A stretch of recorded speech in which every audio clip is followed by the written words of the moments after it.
Et on était aussi à une époque qui était un peu différente. Quand on parlait de sommes comme ça, c'était énorme, tu vois. C'était vraiment des levées, c'était phénoménal. C'était assez nouveau, et notamment en France, il y avait assez peu de gens qui faisaient ça. Et c'est là où on a eu un peu de chance aussi en termes de timing. Et en fait, vous étiez juste des merdes à l'époque, parce que vous n'êtes pas non plus des Non, professionnels ouais, de la ouais, vidéo, du montage, des machins. Vous avez un peu appris tout ça sur le tas. complètement.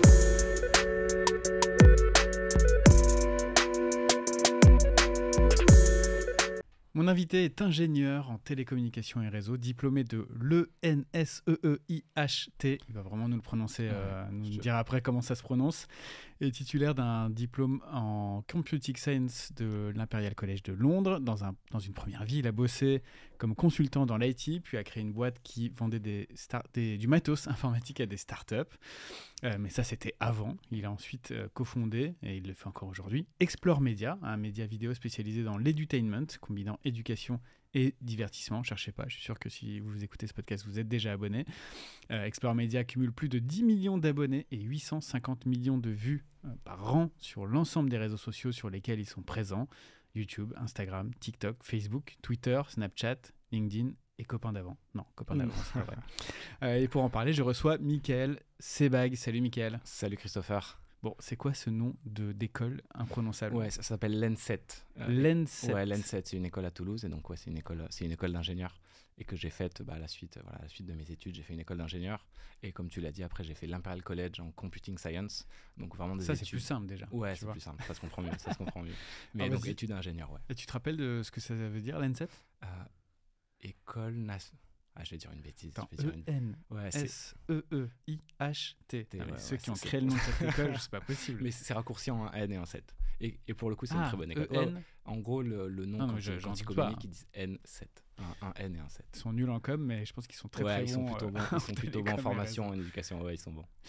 Ok. Alors, il y a une énorme panne Insta. À l'heure où on parle, on enregistre, on est le 7 mars. Ouais, il y a une panne Insta et Facebook mondiale, c'était il y a 2 jours. Ouais. Alors ça tombe bien parce qu'on enregistre cet épisode 2 jours après. Ouais. J'ai envie déjà de comprendre un peu comment ça a été vécu de l'intérieur chez Explore, quoi. Bah, tu paniques un peu, hein. Après, honnêtement, au vu de la taille de ces boîtes-là, tu sais que ça va remonter.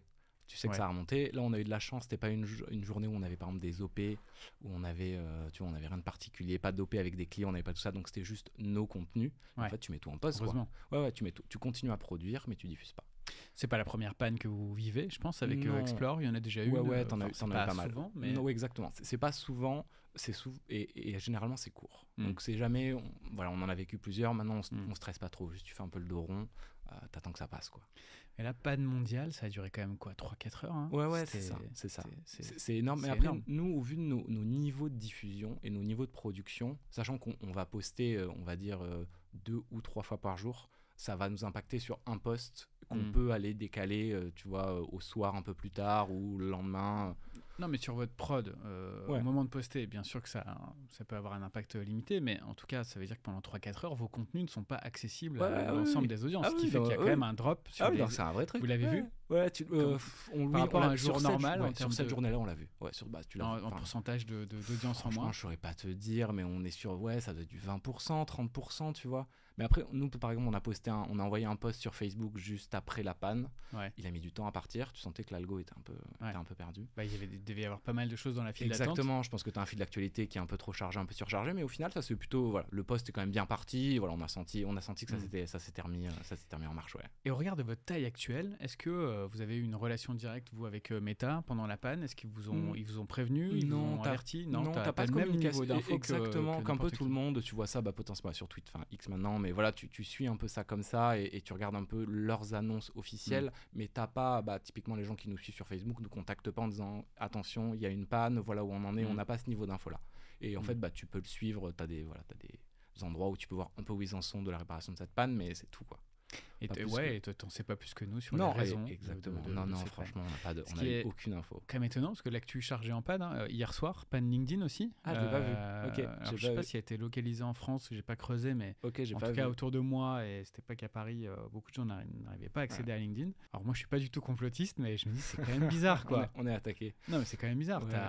T'as 2 lettres des GAFAM qui connaissent des pannes assez. Après, je me suis pas du tout renseigné. Est-ce que tu avais quelque chose de commun? Est-ce que tu vois, c'était un problème qui s'est répercuté sur différents serveurs de différents GAFAM, ou c'est juste un jeu c'est du hasard? Je sais pas trop, je me suis pas trop renseigné. Ok, alors juste on revient un peu sur ton parcours. Comment t'es passé de l'ENSET, et donc d'un parcours et d'une voie toute tracée dans les télécoms? D'ailleurs, tu as commencé un peu ton début de carrière là-dedans, chez PwC. Exactement. Ensuite, tu as monté une boîte, donc plutôt vraiment dans l'informatique pure et dure. Comment tu as fait la jonction là? Le chemin s'est fait en fait une fois qu'on a moi j'étais consultant chez PwC, et du coup avec mon associé actuel, on a toujours eu cette volonté d'entreprendre ensemble un jour, mais juste se dire on l'a fait, on voulait le faire, et on n'avait pas trop d'idées, mais on voulait vraiment le faire. Donc on s'est creusé la tête pendant 1 an. Et c'était la grande époque de Kickstarter. C'était en 2015. Je ne sais pas si tu te souviens un peu de cette grosse période de crowdfunding. Et il y avait énormément de projets. Tu avais des Peebles qui sortaient, qui allaient lever des dizaines de millions de dollars. C'est vrai. Et tu avais Coolest Cooler aussi, où c'est des gens qui avaient fait un produit pour conserver tes aliments au frais. Je parle. Enfin bon. Et ils avaient levé 13 millions. Tu vois, c'est un truc de camping et qui était connecté. Ça te faisait de la musique, ça maintenait des aliments au frais. Ils avaient levé 13 millions. Je vois très bien. C'est une glacière. Voilà. Glacière avec enceinte, batterie intégrée, batterie, tout ça. Et ça avait levé 13 millions de dollars. Et on était aussi à une époque qui était un peu différente. Quand on parlait de sommes comme ça, c'était énorme, tu vois. C'était vraiment des levées, c'était phénoménal. Maintenant, ça peut paraître un peu plus petit au vu de comment le marché a évolué et les levées que tu peux avoir dans les startups, dans tout ça, tu vois. Mais c'était nous, à notre niveau, en tout cas, et qui ne venions pas de ce milieu-là, on s'est dit, en fait, il y a vraiment quelque chose à faire, et on est à l'émergence de quelque chose. Et on a lancé du coup un site une marketplace qui s'appelait Bisly à l'époque, où on vendait ces produits-là Kickstarter. Donc c'était des produits un peu innovants, un peu nouveaux, que tu trouvais pas partout et qui n'étaient pas distribués dans les grandes enseignes. Donc c'était vraiment du early adopter et un peu des produits un peu tech. Et tu étais déjà aussi avec Jérémy Nakache? Ouais, en fait mon associé, c'est donc Jérémy Nakache, c'est mon cousin. Ok. Donc ça fait longtemps que je suis avec lui. Mais bien sûr, maintenant je me rappelle, et c'est comme ça qu'on s'est connus d'ailleurs. Exactement. C'est que moi à l'époque j'étais Red Chef ou DG de 01net.com et on avait discuté ensemble d'éventuellement d'un partenariat. Exactement. Parce que vous deviez ouvrir une boutique physique aussi, non? On a un showroom, une sorte de showroom. On a effectivement fait pas mal de choses. Enfin, on a cherché pas mal de choses un peu pour développer justement ce site Bisly et cette marketplace, et Explore Media. Et en fait, un pivot de Bisly, et c'était en fait Explore Media initialement, c'est une page qui s'appelle Une innovation par jour. Et ça tout vient de là, c'est une page qu'on a lancée en 2015-2016 et qui servait initialement à promouvoir les produits Bisly sur Facebook. Et donc en fait, on a créé, c'était un canal qui nous permettait de s'amuser parce que ça nous éclatait, de faire ça et de créer des vidéos et voilà, et deux aussi d'aller promouvoir les produits Bisly et à ramener du trafic vers notre site internet. Et ce side project initialement et cette tentative un peu de canal marketing s'est assez bien passé et ça a vite grossi. Donc déjà, c'était quoi, il y a 10 ans? Non, c'était... Non, moins que ça. Je pense 2015-2016. Je suis pas très bon en date, mais je pense que c'est 2015-2016. Bon, en 2024. Donc, ouais.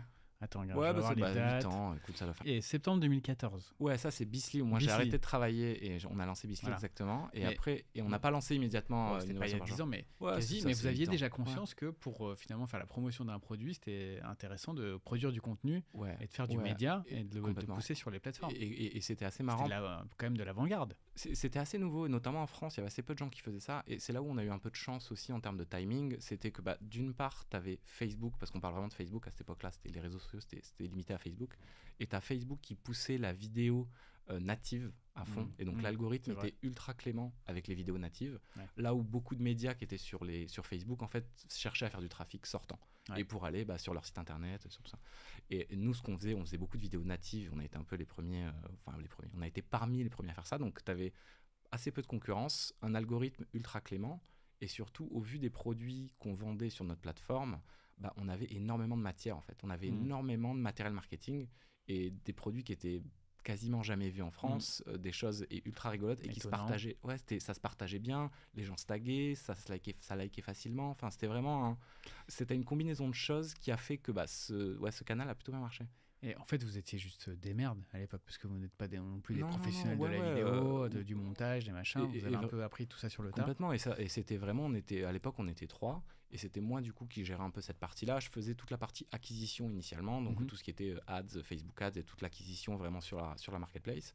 Et donc, ce canal-là, c'est moi qui l'ai géré aussi. Et on montait, j'ai pas du tout une formation de monteur, enfin je savais pas monter une vidéo, on faisait du iMovie à l'époque, et c'était vraiment, je montais sur iMovie et en fait je faisais des textes, je crois que c'était sur Photoshop, j'importais mon texte pour qu'il apparaisse, enfin c'était vraiment, c'était assez des merdes, quoi. Et c'était quoi le deal que vous aviez avec les boîtes qui vendaient leurs produits sur Kickstarter? Enfin, vous aviez de fait, vous vous positionnez comme une marketplace qui mettait en avant ces innovations spécialisées là-dedans, c'est ça, et qui leur promettait du chiffre d'affaires, une exposition importante. C'était du chiffre d'affaires exactement, et une exposition. Et parce qu'en fait, eux, ce dont ils avaient besoin aussi pour rentrer typiquement sur un marché comme la France, tu as besoin un peu d'un track record en fait. Prouver que ton produit plaît aussi en France et pouvoir dire bah voilà, je vends tant de produits, ou pouvoir montrer potentiellement il y a 2 millions de personnes qui ont vu cette vidéo, pour que potentiellement la grande distribution ou d'autres grossistes se disent je peux peut-être miser sur ce produit-là. Et donc nous, le deal, c'était un peu ça. Et on prenait, si je te dis pas de bêtises, on prenait 20%, 20-25%. Des ventes. Des ventes, ouais. Mais en soi, c'était pas une bonne idée. C'était pas une bonne idée. Pourquoi c'était pas une bonne idée? Parce que en fait, le e-commerce et la marketplace, en fait, avec moi, avec le recul, c'est comme ça que je le lis, je pense que des gens qui sont spécialisés là-dedans auront peut-être une autre vision, tu vois, mais c'était que soit tu fais beaucoup de marge, soit tu fais beaucoup de volume. Et faire en fait des produits avec peu de marge où tu vises des early adopters, en fait, l'équation ne marche pas trop, quoi. Mais ça, les calculs sont pas bons. Les calculs sont pas bons, tu vois, et tu le sais après. Et ça, tu le sais après. Et maintenant, voilà, avec le recul, on sait que c'était voilà. Mais c'est ce qui nous a permis de lancer Explore Media. On est très content. Et c'était une expérience qui restait géniale, tu vois. On faisait du volume. On vendait. Je pense qu'à la fin, c'était. Non, mais c'est quand même assez rare d'entendre quelqu'un me dire on a essayé l'e-commerce, ça n'a pas marché, on a créé un média. Généralement, t'as quand même des médias qui galèrent à faire des revenus, à gagner de la thune, qui vont plutôt maintenant dans une logique e-commerce. Effectivement, tu as ce chemin inverse maintenant et qu'on regarde aussi un peu. Voilà. Mais c'est effectivement, tu as ce truc-là. Est-ce que potentiellement il y a un truc à faire en e-commerce? On en voit un peu le faire. Mais c'est. Et donc, une innovation par jour qui était à la base le lieu, enfin une marque vidéo pour mettre en avant les produits Kickstarter sur Bisly, enfin vendus par Bisly. Et à quel moment vous vous êtes dit, c'est bon, on arrête Bisly et on se met en full content vidéo? Je pense que ça a duré une grosse année et demie où on faisait un peu les deux en parallèle. Et c'est de souvenir, c'est en 2017 où on a été approché par une marque, et même par plusieurs marques, qui disaient franchement, on aime beaucoup votre page, est-ce que vous pourriez parler de notre produit sur votre page? Et donc au début, tu as des petits, c'est quelques centaines d'euros. Et il y a une grosse marque qui était venue nous voir et qui nous a proposé, je me souviens, c'était 10 000 euros pour faire une vidéo. Et tu vois, quand tu fais une marketplace, tu prends 20% des revenus. Pour faire 10 000 euros, il faut vendre des produits, quoi. Et là, c'était un truc où tu bosses, on monte une vidéo et on valorisait notre savoir-faire. Mais c'était un truc où on s'est dit, mais en fait, les gens sont vraiment prêts à payer pour ce qu'on fait, pour notre savoir-faire. Et notre savoir a de la valeur. Mais tu veux dire qu'entre le moment où vous proposez quelques centaines d'euros pour une vidéo et 10 000, il s'est passé quoi? Plusieurs mois où vous avez senti comme ça, il s'est passé un truc? En fait, le switch, c'est vraiment quand on a reçu cette offre-là. Parce que nous, en fait, se dire qu'on pouvait devenir un média, c'était même pas quelque chose qu'on imaginait, en fait. C'était pas une possibilité. Et c'était un joli canal pour aller ramener du trafic sur un site internet, mais se dire que nous, avec aucune connaissance dans les médias, dans la publicité, dans tout ça, on pouvait lancer un média, c'était même pas sur le radar, quoi.